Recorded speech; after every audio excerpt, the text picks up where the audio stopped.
สบายดีทุกคนเนาะมื้อนี้ก็มาที่ว่าหาดหาดขุนน้ำคำดิบเนาะอันนี้ก็เข้ามาในตู้แล้วบัดมาเบิ่งตัวจริงแล้วบัดน้ำก็อยากแห้งเนาะท่านผู้ชมเนาะถ้าว่าสิไปสิมาเนาะก็มาเล่นมาเที่ยวมาชมก็ได้อยู่แต่ว่าน้ำนี่บ่สมบูรณ์แบบเด้อเห็นบ่นี่รถเพิ่นมามื้อนี้ก็3-4คันเนาะระดับน้ำนี่บ่สมบูรณ์แบบปานใดท่านผู้ชมเนาะนี่ระดับน้ำน่ะมีคนโทรเข้ามาน่ะมันแห้งเนาะ น้ำก็แห้งท่านผู้ชมเพราะว่ามันแต่ว่าช่วงมาเดือน8เดือน9ก็ถือว่าบ่แห้งเนาะนี่เด้อันนี้ก็แหล่งท่องเที่ยวอีกแห่งหนึ่งในแก่งขะม่วนก็คือขุนน้ำคำดิบพี่น้องเฮาเนาะแต่ว่าเฮามามื้อนี้ก็เลยได้เก็บภาพบรรยากาศที่ว่าให้พี่ให้น้องได้เบิ่งได้เห็นเนาะแต่ว่ามันก็รถใหญ่ก็มีประมาณ3คันเนาะเพิ่นเข้ามากินอาหารกับพ่อบ้านพ่อเลาะนี่เด้พ่อบ้านพ่อเลาะนอนอยู่นี่ แต่ว่ามีพอได้อาบอยู่นะฮะทางใต้นี่เนาะเจ้าภาพเพิ่นให้เที่ยวเลาะเบิ่งวิวทำนี้ก็พอได้อาบอยู่แต่มันขาดวังแต่มันบ่สมบูรณ์แบบอะนะท่านผู้ชมเนาะถ้าว่าอยากมาลิ้นมาเที่ยวมาชมก็มาได้เพราะว่า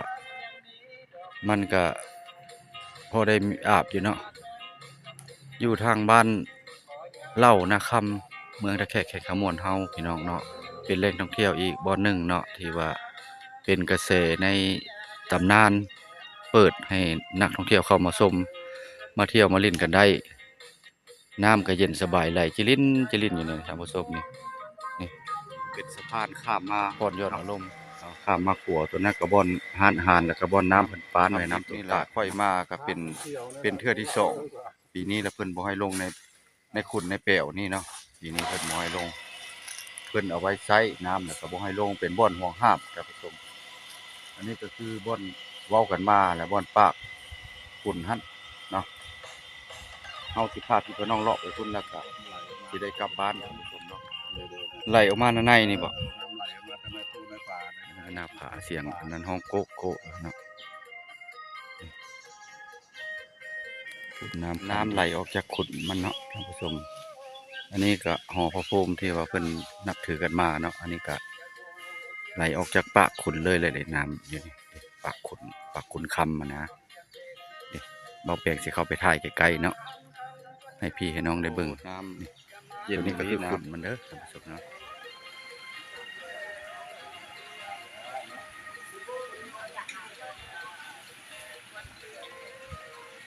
น้ำเนี่ยยังหลายอยู่เด้อทุกคนหน้าผาถึงพุ่นละขึ้นไปลินเข้าไปในพุ่นยังเย็นในต้นทุกคนเจ้าที่เจ้าฐานเพิ่นอยู่ในที่สถานเพิ่นมันเป็นขุนเด้อเพิ่นปกปักรักษาอยู่แต่ว่าบ่อนขุ่นเฉพาะวันขุนน้ำคำพิษอยู่ชุดอยู่นี่สุดอยู่นี้แล้วก็ไหลลงไปพุ่นแล้วก็เฮ็ดบ่อนหาผู้คนแต่ว่าเล่นน้ำสมัยซุมื้อในสมัยเจริญพัฒนาแล้วก็มาถ่ายภาพให้พี่ให้น้องเห็นก็ได้อยู่เนาะ มันเป็นขุนเด้อเพิ่นก็ให้ถ่ายได้แต่ว่าเฮาบ่ได้ลบหลู่เนาะมาก็ให้เพิ่นเบิ่งแยงปกปักรักษาบริเวณนี้ก็บ่อนขุนนี่ก็กว้างเด้หลายกิโลเมตรเด้หลายเมตรเติบเนาะภาพกันสั้นก็บ่อยากมีเนาะนี่ก็ขอโทษขออภัยเนาะท่านผู้ชมยังสั้นๆเช่นๆอยู่นี่น้ำไหลออกมาในป่าครับจนมืดเป็นบ่ป่าไหลออกมาเป็นแผ่นเนี่ยป่าทั้งหมดน่ะดำๆไหลออกมาเด้ออันนี้ครับไหลออกมาจากปากถ้ำมาแต่ว่า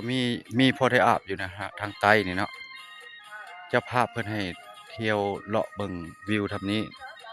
ก็พอได้อาบอยู่แต่มันขาดวังแต่มันบ่สมบูรณ์แบบอะนะท่านผู้ชมเนาะถ้าว่าอยากมาลิ้นมาเที่ยวมาชมก็มาได้เพราะว่ามันก็พอได้มีอาบอยู่เนาะอยู่ทางบ้านเหล้านาคำเมืองตะแคกแขกขะม่วนเฮาพี่น้องเนาะเป็นแหล่งท่องเที่ยวอีกบ่อหนึ่งเนาะที่ว่าเป็นกระแสในตำนานเปิดให้นักท่องเที่ยวเข้ามาชมมาเที่ยวมาเล่นกันได้น้ำก็เย็นสบายไหลจิลิ้นจิลิ้นอยู่นี่ท่านผู้ชมนี่ตัวนี้จะเป็นทางลงมาท่านผู้ชมทางลงมาบ่อน ยังเขียวอยู่เนาะวังนี่เนาะ น้ำยังละยังเลิกนี่ ยังเลิกอยู่นะพอได้อาบอยู่ป่าก็มีอยู่ได้เห็นหลายตัวอยู่ป่าน้อย เพื่อนไป ไหลหน่อยนึงแต่มันบ่ไหลแห้ง พอมัน พอมันมีแห้งนี่นะเนาะอันใกล้ป่าเพิ่นก็เลี้ยงแต่ว่าสิเลาะเบิ่งด้านเทิงแต่ว่าน้ำนี่ยังพอใช้อยู่ท่านผู้ชมพอได้อาบเดี๋ยวมากินนี่พาเดี๋ยวมาอาบน้ำเนาะเย็นสิเข้าไปเบิ่งด้านทางเดินพุ่นอ๋อตะเย็นใส่เหนียวๆเนาะเขียวเหนียวๆเนาะหน้าผาเลยนกก็ยังหลายแต่ว่าเพิ่นบ่ให้ฆ่าบ่ให้ล่าเนาะเพิ่นให้ป่าก็ยังหลายเนาะเพราะว่าเป็นที่ว่าแหล่งท่องเที่ยวบนธรรมชาติบ่ให้ทำลายเนาะหรือว่าบ่ให้เฮ็ดใส่มันนั่นแหละนกหนูปูจี้นี่ถือว่ายังหลายเด้อะอย่าลืมเด้อถ้าว่าใครอยากมาก็ติดตามคลิปแล้วเข้ามาก็บ่ไกลเนาะโรงงานสิมังเก้าหรือว่าบ้านนาคำก็สิมีป้ายเนาะเพิ่นบรรลุไว้อยู่ในป้ายเด้อโอ้เด้อนี่ป้ายมากใหญ่นี่แห่งท่องเที่ยวคุณน้ำขับดิบทางภาษาลาวภาษาอังกฤษเนาะส่วนดอกไม้เนี่ยก็งามร้านอาหารนี่งามอันนี้ก็เป็นทางลงต้นทางพี่น้องเนาะลงมาก็ได้ระวัดระวังเด้อพี่น้องเฮาเนาะเพราะว่ารถจักรกับมอเตอร์ไซค์ก็ต้องมีเบรกหน้าเบรกหลังที่ว่ารับประกันเนาะข้ามมาขัวตัวนั้นก็บ่อนร้านอาหารแล้วก็บ่อนน้ำเพิ่นปานไว้น้ำตัวตาค่อยมาก็เป็นเทื่อที่2ปีนี้แล้วเพิ่นบ่ให้ลงในขุนในแป้วนี่เนาะปีนี้เพิ่นบ่ให้ลงเพิ่นเอาไว้ใช้น้ำแล้วก็บ่ให้ลงเป็นบ่อนห่วงห้ามครับผู้ชมอันนี้ก็คือบ่อนเว้ากันมาแล้วบ่อนปากขุนหั่นเนาะเฮาสิพาพี่น้องเลาะไปพุ่นแล้วก็สิได้กลับบ้านครับผู้ชมเนาะ บอลไหลออกมาก็คือบริกวงเลยโดน ไหลออกมาในนี่บ่ น้ำไหลออกมาจากในภูในป่าเนี่ยอันนี้คือภูคือป่านะ ถือว่าบ่แห้งเลยได้ไหลออกมาใน พอแห้งมันเป็นฝุ่นมัน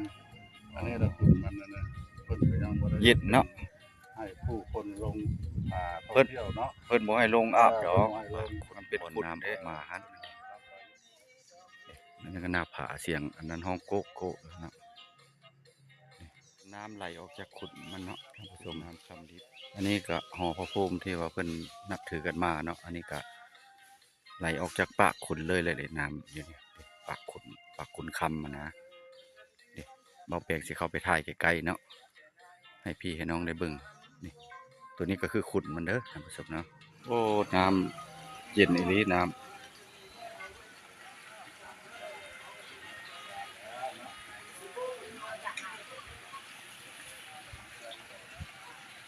ำเนี่ยยังหลายอยู่เด้อทุกคนหน้าผาถึงพุ่นแหละขึ้นไปลิ้นเข้าไปในพุ่นยังเย็นในต้นพุ่นนี่ทุกคน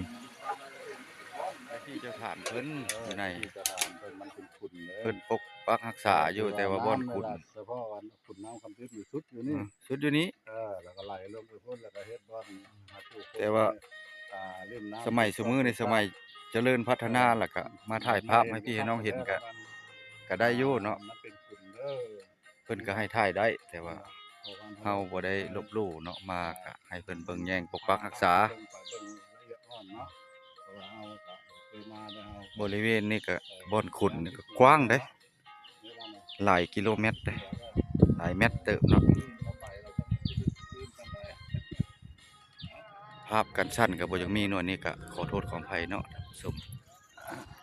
ยังสั้นๆเช่นๆอยู่นี่น้ำไหลออกมาในป่าครับแบบจนมืดเป็นบ่ป่าไหลออกมาเป็นแผ่นเนี่ยป่าทั้งหมดล่ะดำๆไหลออกมาเด้ออันนี้ครับไหลออกมาจากปากถ้ำมา